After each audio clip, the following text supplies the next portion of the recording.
Welcome back. لبنان پر اسرائیلی جارحیت جاری. امریکی صدر ٹرمپ نیتن یاہو پر سخت برہم ہو گئے. امریکی نیوز ویب سائٹ ایکزیوس کی رپورٹ کے مطابق صدر ٹرمپ نے اسرائیلی وزیر اعظم کو ٹیلی فونک گفتگو میں پاگل اور ناشکرا قرار دیتے ہوئے کہا اگر اس نے لبنان پر حملے جاری رکھے تو اسرائیل دنیا میں مزید تنہا ہو جائے گا. ٹرمپ نے نیتن یاہو کو یہ بھی باور کرایا اگر وہ نہ ہوتے تو تم ابھی جیل میں ہوتے, تمہاری کھال بچا رہا ہوں. رپورٹ میں مزید بتایا گیا دوران گفتگو صدر ٹرمپ ایک بار شدید طیش میں آ کر نیتن یاہو پر چلا اٹھے کہ تم کیا احمقانہ کام کر رہے ہو. صرف ایک حزب اللہ کمانڈر کو نشانہ بنانے کے لیے رہائشی عمارتیں تباہ اور لبنانی شہریوں کا قتل عام کر رہے ہو. ہر شخص اب تم سے اور اسرائیل سے نفرت کرتا ہے. ٹرمپ کے تذلیلانہ جملوں پر نیتن یاہو صرف اوکے اوکے کہتے رہے. امریکی صدر ڈونلڈ ٹرمپ کا کہنا ہے کہ ایران کے ساتھ معاہدہ اگلے ہفتے تک طے پا جائے گا. اے بی سی نیوز کو ٹیلی فونک انٹرویو میں ٹرمپ نے بتایا کہ انہیں امید ہے کہ ایران کے ساتھ جنگ بندی میں توسیع اور آبنہ ہرمز کو دوبارہ کھولنے کے حوالے سے آئندہ ایک ہفتے کے اندر معاہدہ طے پا سکتا ہے. گزشتہ روز ایک چھوٹی سی رکاوٹ پیدا ہوئی تھی جسے جلد ہی دور کر لیا جائے گا.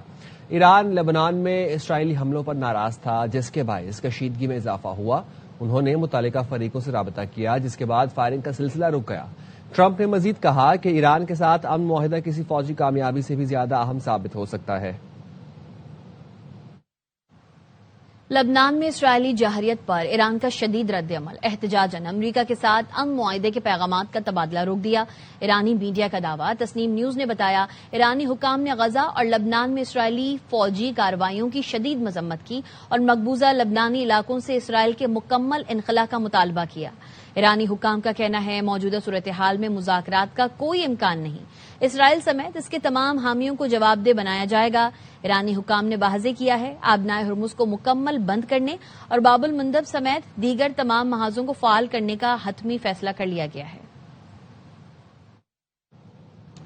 ایران نے کشیدگی میں کمی اور جنگ بندی برقرار رکھنے کے لیے پاکستان سے سفارتی کوششیں جاری رکھنے کی درخواست کر دی. نائب وزیر اعظم اسحاق ڈار ایرانی وزیر خارجہ کو فون کیا. ترجمان دفتر خارجہ نے بتایا اسحاق ڈار نے موجودہ صورتحال میں پاکستان کی گہری تشویش سے آگاہ کیا. جنگ بندی برقرار رکھنے اور مفاہمت کو محفوظ بنانے کی اہمیت پر زور دیا. اسحاق ڈار نے کہا جنگ بندی کا تسلسل خطے میں مزید کشیدگی اور بحران سے بچنے کے لیے ضروری ہے. پاکستان اور ایران کے وزرائے خارجہ نے قریبی رابطے میں رہنے پر اتفاق کیا. ایران اور امریکہ کے درمیان جنگ بندی تمام محاذوں پر ہے. لبنان پر اسرائیلی جارحیت نہ روکی گئی تو ایران خاموش نہیں رہے گا. ایرانی وزیر خارجہ عباس عراقچی نے ترکیہ، قطر اور فرانس کے ہم منصبوں سے ٹیلی فونک رابطہ کیا. لبنان پر اسرائیلی جارحیت کے بعد کی صورتحال سے آگاہ کیا. عباس عراقچی نے سوشل میڈیا پر لکھا کسی بھی ایک محاذ پر خلاف ورزی کو تمام محاذوں پر جنگ بندی کی خلاف ورزی سمجھا جائے گا. نتائج کی تمام تر ذمہ داری امریکہ اور اسرائیل پر ہوگی. وزیر اعظم شہباز شریف سے یورپی یونین کی نمائندہ کاجا کلاس کی ملاقات. وزیر اعظم نے کہا پاکستان یورپی یونین کے ساتھ کثیر الجہتی شراکت داری مزید مضبوط بنانے کا خواہاں ہے. تجارت، موسمیاتی تبدیلی سمیت اہم شعبوں میں تعاون کو فروغ دینے کا عزم دہرایا. شہباز شریف نے مضبوط تجارتی تعلقات کے فروغ میں جی ایس پی پلس کی اہمیت اجاگر کی. وزیر اعظم نے امن کے فروغ کے لیے پاکستان کی کوششوں کی بھرپور حمایت پر یورپی قیادت سے تشکر کا اظہار کیا. کہا نائب وزیر اعظم اسحاق ڈار اور فیلڈ مارشل سید عاصم منیر خطے میں امن کے لیے اہم کردار ادا کر رہے ہیں. کاجا کلاس نے علاقائی امن کے لیے پاکستان کے کردار کو سراہا. پاکستان کے ساتھ اسٹریٹجک روابط کے فروغ میں گہری دلچسپی کا اظہار کیا. پاکستان خطے میں امن، سفارتکاری اور تنازعات کے پرامن حل کے لیے کوشاں ہیں. نائب وزیر اعظم اسحاق ڈار کی یورپی یونین کی خارجہ امور کی سربراہ کایا کلاس کے ساتھ مشترکہ نیوز کانفرنس. کایا کلاس نے امریکہ ایران تنازع میں پاکستان کی ثالثی کوششوں کو سراہا. کہا مستقل جنگ بندی اور سفارتی مذاکرات کا تسلسل ناگزیر ہے. کایا کلاس نے فیلڈ مارشل سید عاصم منیر سے بھی ملاقات کی. دورے کا مشترکہ اعلامیہ بھی جاری کر دیا گیا.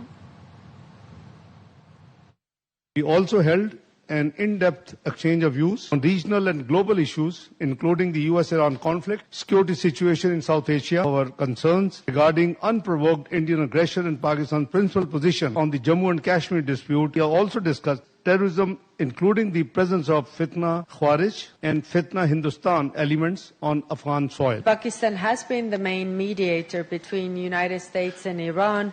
Your diplomatic efforts have helped to prevent a return to full-blown war on several occasions. ہی نہیں کہا فارم 47 پر سلیکٹ کرا تو حکومت کے لیے کسی سے حمایت نہیں مانگی.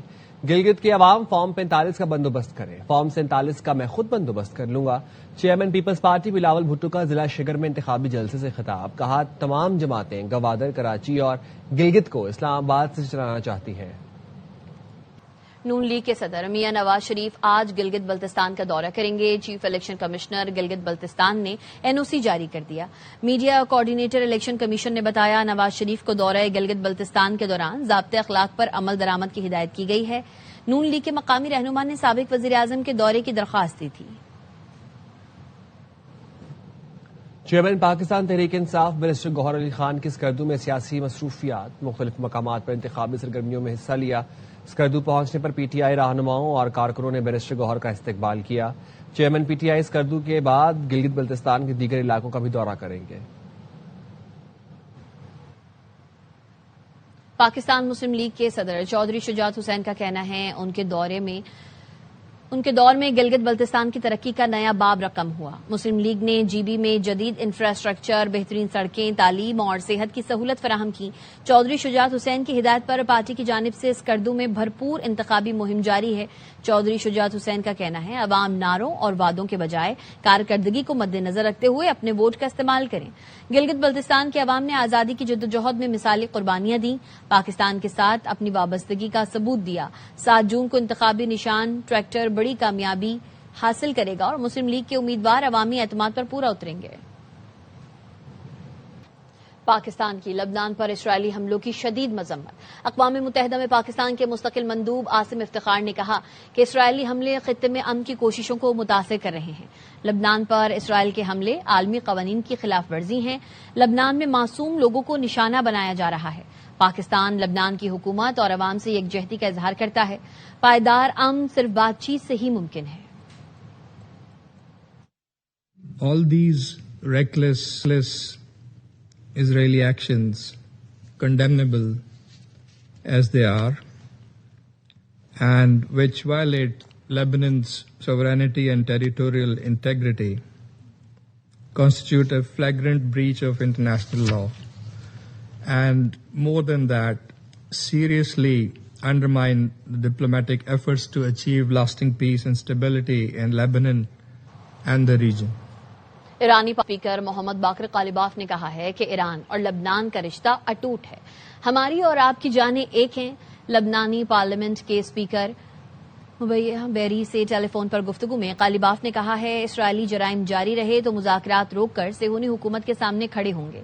ہم پرعزم ہیں کہ لبنان بالخصوص جنوبی لبنان میں ہر جگہ فوری طور پر جنگ بندی ہو. ایران اور امریکہ میں جنگ خاتمے کا معاہدہ ہوا تو لبنان سمیت تمام محاذوں پر حملے بند کیے جائیں گے.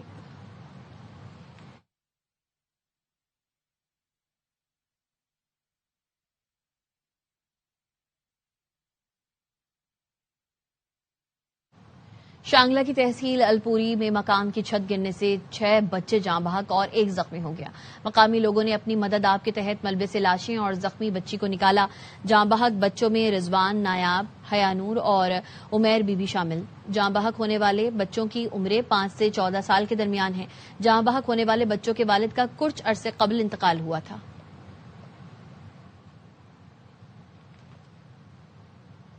چلاس میں فیری میڈوز پر سیاحوں کی جیپ کو حادثہ. ڈرائیور سمیت 7 افراد جاں بحق ہو گئے. پولیس نے بتایا جاں بحق 2 سیاحوں کا تعلق پشاور اور 4 کا پنجاب سے ہے. ڈرائیور کی شناخت ضیاء اللہ کے نام سے ہوئی. جیپ فیری میڈوز سے واپس شرائے کراکرم آ رہی تھی. تیز رفتاری کے باعث ڈرائیور سے بے قابو ہو کر کھائی میں جا گری. دشوار راستوں کے باعث ریسکیو آپریشن میں مشکلات کا سامنا رہا. مقامی افراد نے اپنی مدد آپ کے تحت لاشیں نکالی.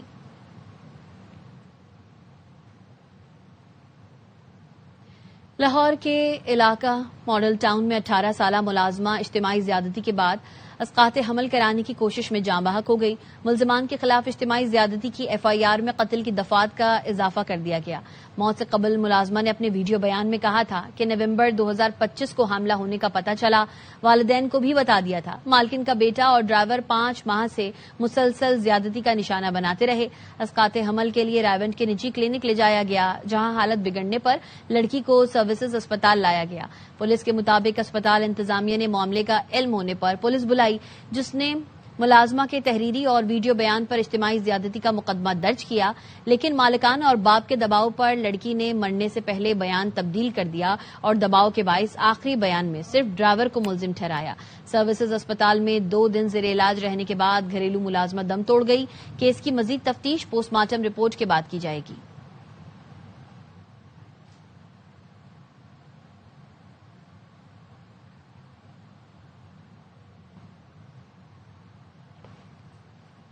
کراچی میں SIU پولیس نے تھانہ سر سید کی حدود میں فائرنگ کا تبادلہ ہوا اور جس کے بعد انتہائی مطلوب بھتہ خور سمد کاٹھیاواڑی کا اہم شوٹر گرفتار کر لیا۔ ملزم کی شناخت عبدالقادر عرف رابش کے نام سے ہوئی۔ انتہائی مطلوب شوٹر کی موجودگی کی اطلاع پر اسپیشل انویسٹیگیشن یونٹ نے کارروائی کی۔ ملزم عبدالقادر عرف رابش سے پستول اور گولیاں برآمد ہوئی۔